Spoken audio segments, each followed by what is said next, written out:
All right, I'm told I'm live and everything, so we're going to start here. Thank you for your patience. All right, so here's the agenda. So we're a couple minutes late, but that's cool, whatever. So this is SecDSM 101. After this, we're going to do the news with James. And then we've got two great talks. We've got Colin, who's going to talk about network analysis in a home lab. And then Brandon Gilbert's going to give a cool talk on threat actor emulation. Once that wraps up, we officially have this place until 9. So hang out, do whatever. At 9 o'clock, we officially technically don't, but they're open until 10, so you can stay until then. I'm pretty sure we're going to Star Bar, because I think that's like the new thing. After the meeting, we go to Star Bar now. So anybody who wants to join us for that, feel free. A little bit of housekeeping. So obviously all this equipment and stuff, don't touch any buttons, don't turn any dials or anything like that. This is the speaker zone, so we're going to try and keep the talking to a minimum, or maybe not at all, I don't know, something like that. But up front, we can talk all we want. We've got our wonderful sponsors, CrowdStrike. They're buying your drinks tonight, so make sure you go and talk to them, say thank you. All right, so we are officially rated R now, so feel free to say fuck and stuff like that as much as you want. I always try to sneak at least one into my talks just so Brandon's happy. Code of conduct. So obviously we have one, go read it. Everybody is expected to follow it. Even though we are rated R, like there are still some things that, still code of conduct-y stuff. So if you have any questions or if you have any concerns, you can hit us up in Discord, in person, or admins@secdsm.org. Stolen from SecKC, challenge ideas, not people.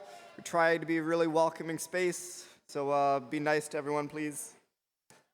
All right, so who's the board? So my name's Craig, I'm one of the board members. We also have Colin, who is probably out there talking and drinking, and then Brandon, who's probably also out there talking and drinking. But this is what we look like. Big thank you to our volunteers.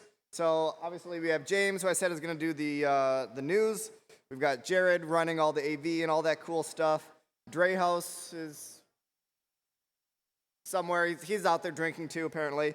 And then Kenny is here. Kenny, stand up and wave. All right. Other ways people can help. So we're always looking for speakers. I think we have some for next month, but I don't know. So I don't know. Brandon, do we have speakers next month? No? All right, so we need speakers for next month. If you got any cool ideas, low pressure. There was a submission today. We can take one more probably. Creating a CTF. So it's kind of a big inside joke here that Jake writes really, really hard ones. So if you don't want to be tortured, you can feel free to submit some ideas or maybe create a CTF yourself.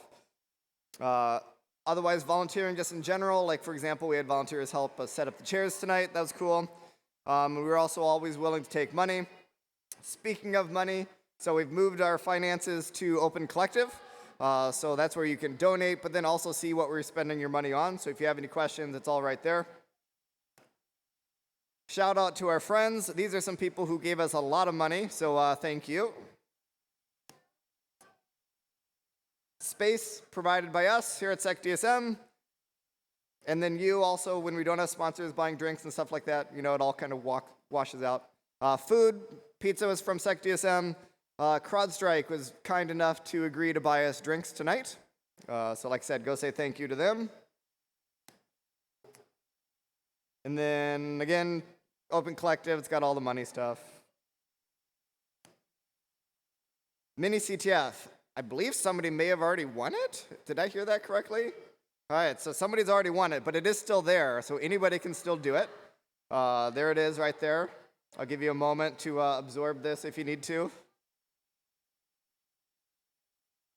Are we still absorbing?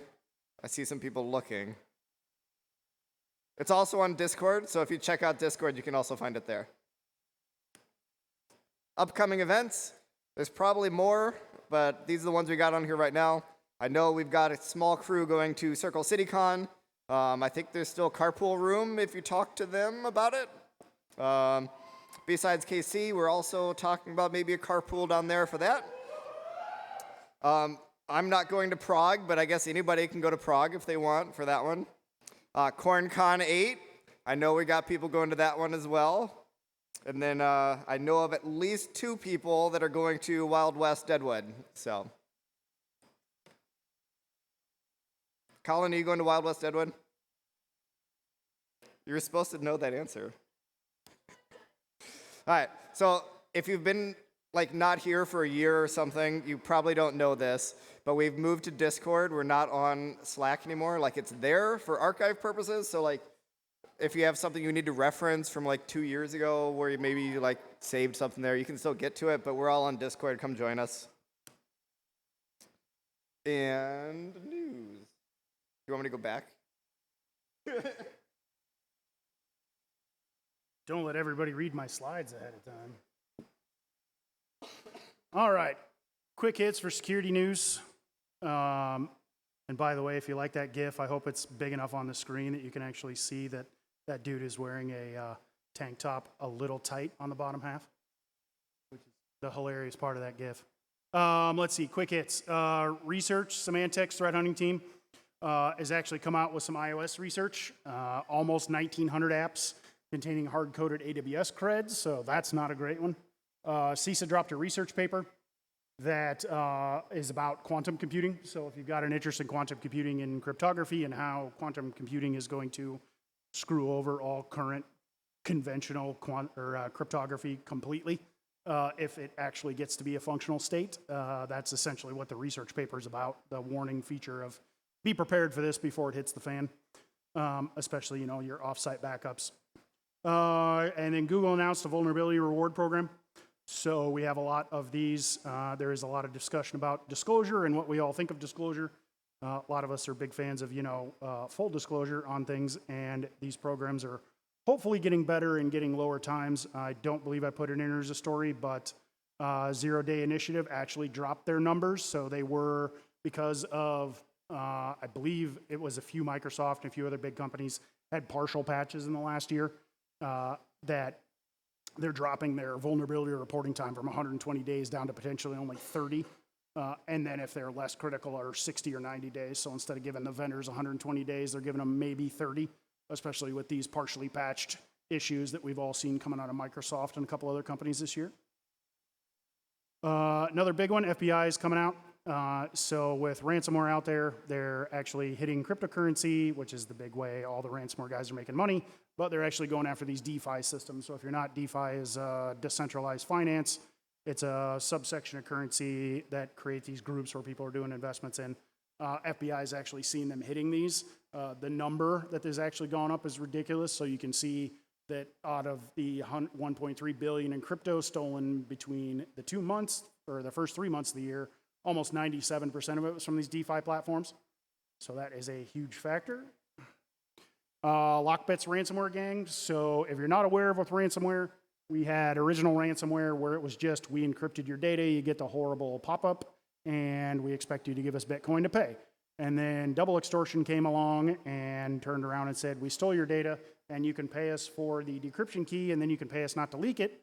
And now triple extortion is coming along. Now the hilarious part of this is this was actually referencing Lockbit, because Lockbit tried to actually stole data from Entrust, and it is believed, even though it hasn't been officially validated yet, that Entrust turned around and DDoSed their data leak site. And so Lockbit's response was, well, if companies are going to put DDoS on the plate, then we're going to build DDoS activity as well, which would be the triple extortion of actually DDoSing the network so people can't complain. And then the other new one is quadruple extortion, which is obviously not on here, but they're actually taking the stolen data, emailing customers that they now have information and contacts on, and telling them, hey, by the way, we hacked the company, you should tell the company to pay us or we're going to leak your stuff too. So quadruple extortion is now a thing, but this one's hilarious because they got attacked, so they said, fine, we're going to do that to people too. And then another fun situation for those of us who are trying to keep our friends and family safe and everybody else, LastPass, the password management company, actually had to admit to a hack. And if you are a customer, you got an email Mine, I think, took like half a day or more than a day after the announcement came out, so they're not exactly taking the response to letting customers know as seriously as they probably should. Good part being this is supposedly on the development network, so as we're all aware, everyone has a test network. Some of us are just lucky enough to have a production network that's separate from that. And in this case, their developer network, which is supposedly separate, got hit. The issue is there's a proprietary LastPass technical info, aka source code, that the assumption is it got stolen, so we'll see what that turns into. And then last, on another lovely hack, was Okta MFA codes. So Twilio got hacked at the beginning of the month. We've had some development since then, one of those being that they came out and the hackers that actually took in Twilio got into the Okta information as well. They had access to a heck of a lot of contact info and MFA tokens. Looks like at this point they targeted one company, so again, we lucked out where a vendor was hacked. Third party was the entryway, and not all the data got stolen, but that's just how things sit, 3.5 weeks later. So there may be more to this story developing in the next couple months, so keep an eye on that one if you're a Okta user, which a heck of a lot of people are because they're one of the main MFA companies. That is it for news. Let's see, we always like to bring everybody up if they have any job openings. So if you have a job opening and you'd like to come up and talk about it, please come right up right now, jump up, get on the mic, give us your name, what the position is, and what you're looking for, and how somebody could reach you either here or if there's an email address. So feel free.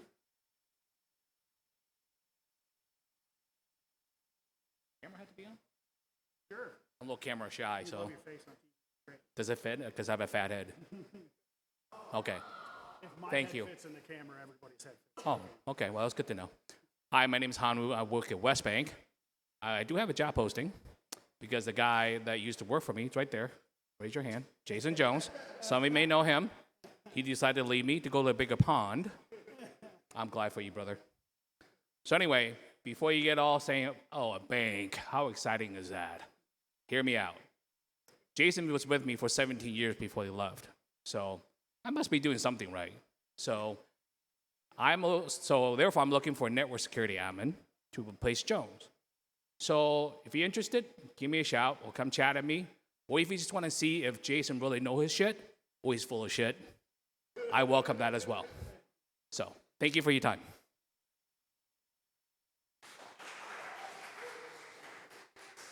All right, that was excellent. From now on, if you're coming up here to offer a job and somebody left, you are pointing out who it was and why they left. Because calling people out directly live on Twitch is badass, and I love that. Anybody else? Going once, going twice? Nobody else with positions open? I know there's a couple principal guys here. There's no way you guys don't have a security position open. There's like 900 of you. No? All right. All right. Let's wrap things up. I can do it, dude.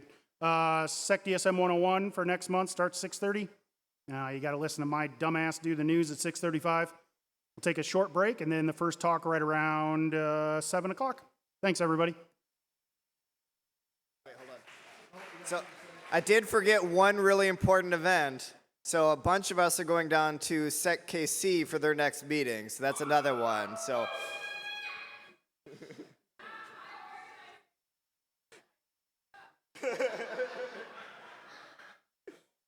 All right, that's it.